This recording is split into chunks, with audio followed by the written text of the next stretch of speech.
The date is February 2nd, 2021.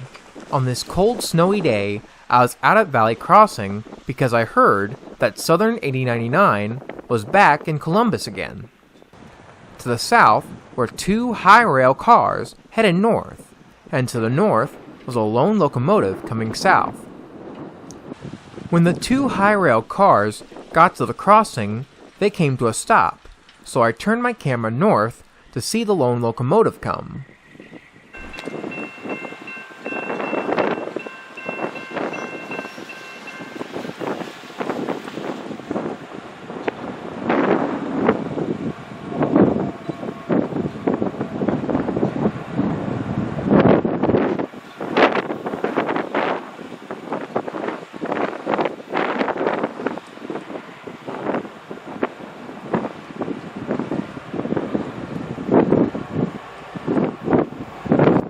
Unfortunately for me, it also came to a stop as well. Luckily for me, however, it was Southern 8099, Norfolk Southern's Southern Railway Heritage Unit. It came to a stop so it could go into the intermodal section of Watkins Yard. It was picking up a cut of loaded whale cars bound for Rickenbacker Yard, just south of here.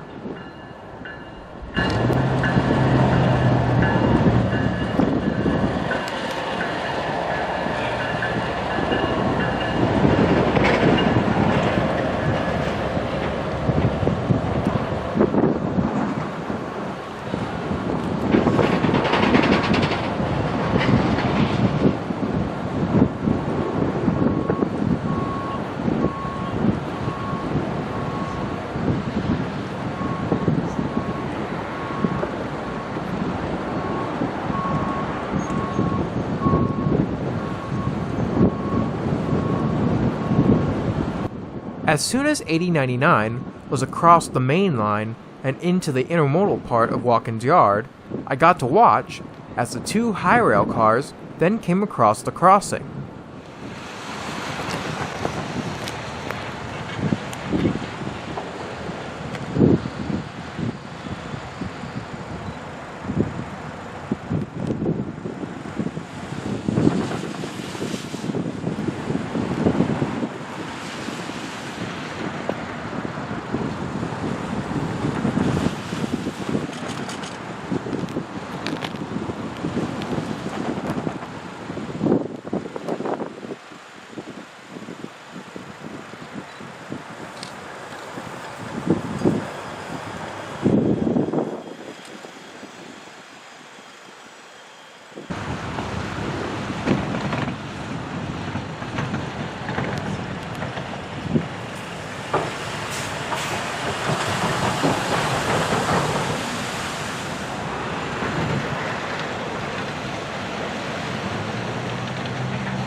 Once across, the two high-rail vehicles continued their journey north.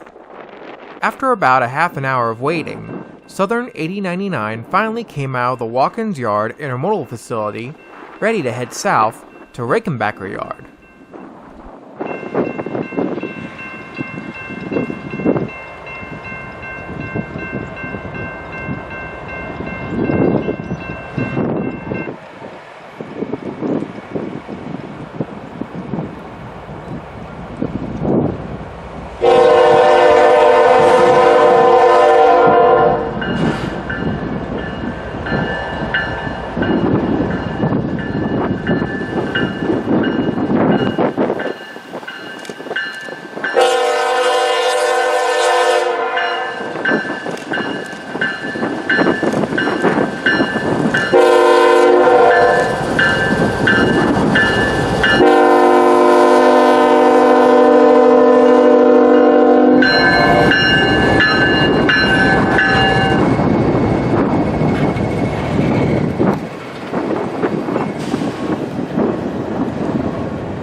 This is about as close as we can get to as if the Southern Railway was still here today.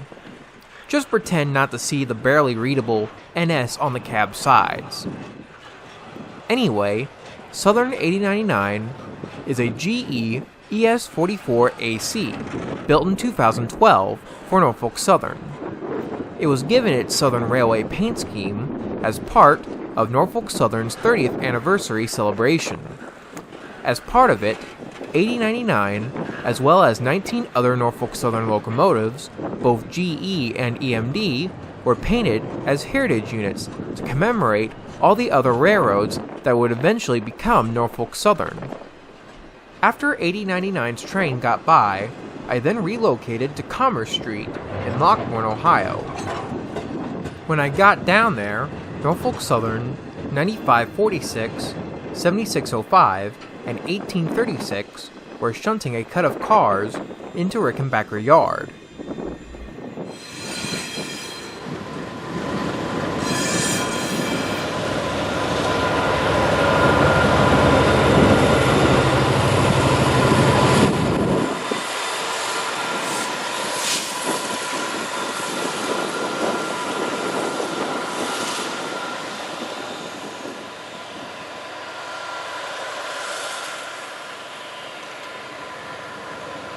Unfortunately, 8099 beat me here and was already waiting to get into Rickenbacker Yard. So knowing I had plenty of pictures and video of this locomotive already, I decided to wrap it up for the day. Literally the next day, on February 3rd, I saw on heritageunits.com that Illinois Terminal Railroad 1072 was on an NS intermodal train heading south. Knowing that 1072 was one of the few NS heritage units I haven't seen yet, I decided to go out and see it, despite it not leading. The first place I saw the intermodal train at was along Road 361, northwest of Kingston, Ohio.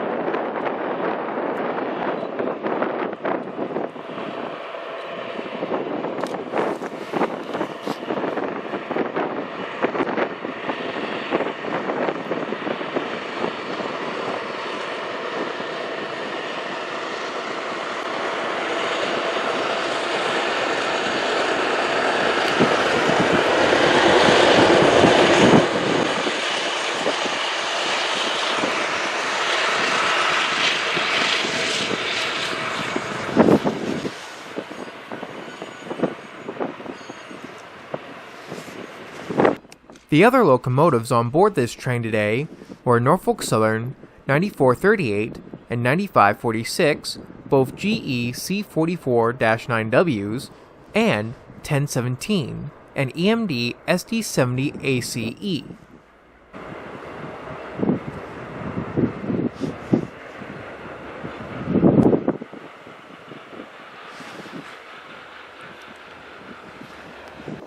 Once the front of the intermodal train got by, I decided to get ahead of the train and see it one more time. The next place I saw the train at was along Road 104, close to the Highway 104/23 exit, southeast of Chillicothe, Ohio. Soon, the headlights of 9546 popped up in the distance, and I got to see 1072 one more time.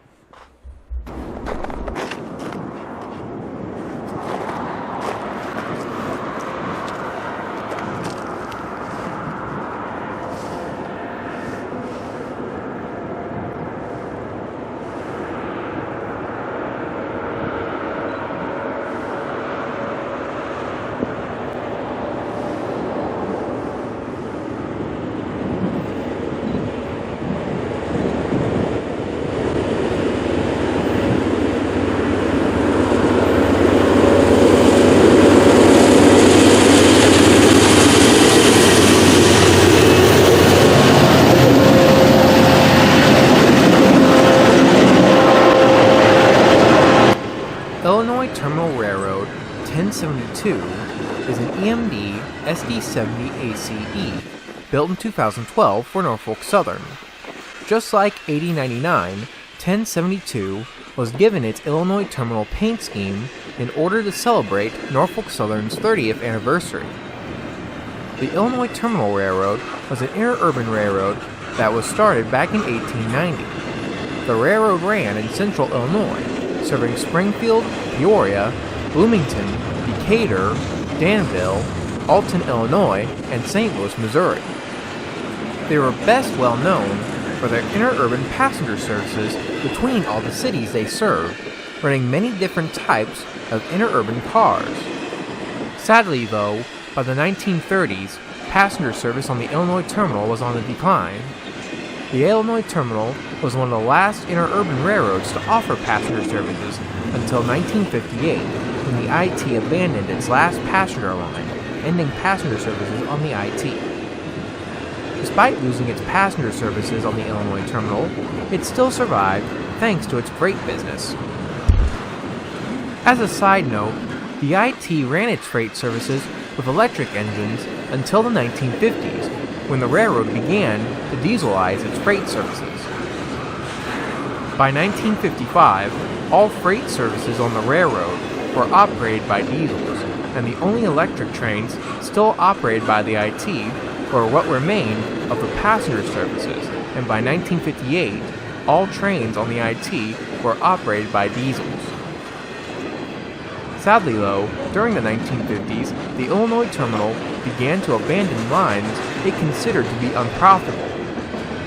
By the 1980s, the Illinois Terminal's own main lines were 2/3 trackage rights and 1/3 owned, as many of the IT's own tracks built back during the days of the interurban period paralleled many mainline railroads.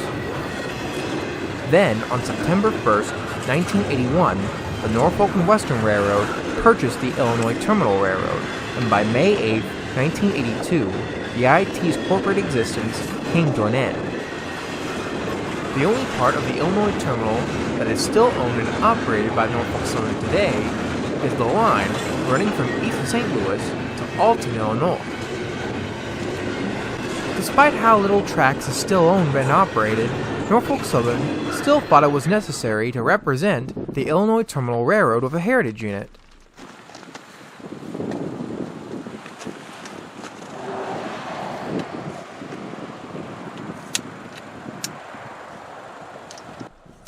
After the intermodal train got by, I then began to head back north.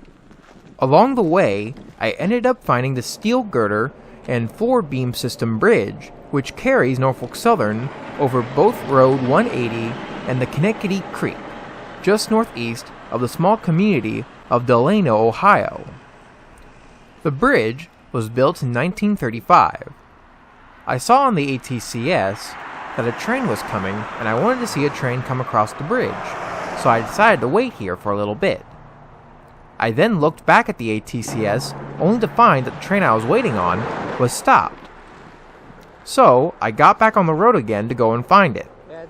Soon, I found it near the Emerson Road/Road 48 railroad crossing south of Circleville, Ohio. Turns out it was a southbound Norfolk Southern grain train, led by Norfolk Southern 9901, a GE C44-9W, and 3677, an ET44AC. They are in the process of backing their grain train onto the industrial siding in Circleville, Ohio, to serve the grain silo there.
After the front of the train got by, I then relocated to the South Washington Street Railroad crossing in downtown Circleville, where I watched as the back end of the grain train was shoved down the industrial line towards the grain silos.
And this is where I'll end my video for today.